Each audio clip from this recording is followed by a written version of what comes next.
अगले दिन जब नेहा और सानिया अपने कमरे में लौटे तो उन्होंने देखा कि उनके मेज पर ओइजा बोर्ड रखा हुआ था। कांच का टहेलो शब्द के चारों ओर गोल गोल घूम रहा था।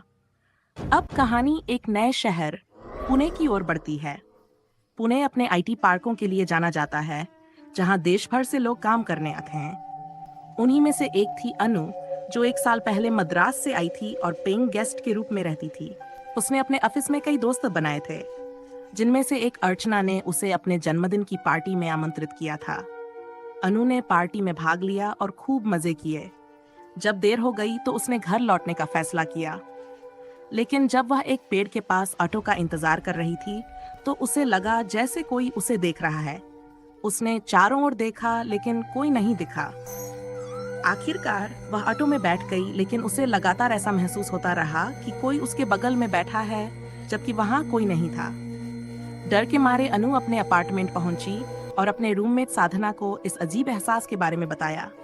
साधना ने इसे मजाक में लिया और कहा कि यह पार्टी में पी गई शराब का असर हो सकता है, लेकिन अनु अब भी घबराई हुई थी। उस रात अनु नींद में चलकर उसी पेड़ के पास पहुंच गई जहां उसने पहले उस अदृश्य उपस्थिति को महसूस किया था। वह अगली सुबह वहीं जागी, भ्रमित और डरी हुई। जब उसने साधना को बताया तो साधना ने महसूस किया कि कुछ गंभीर गड़बड़ है और सुझाव दिया कि वे एक मंदिर जाएं जो बुरी आत्माओं से बचाने के लिए प्रसिद्ध था। मंदिर में शुद्धिकरण अनुष्ठान के बाद अनु को बेहतर महसूस होने लगा।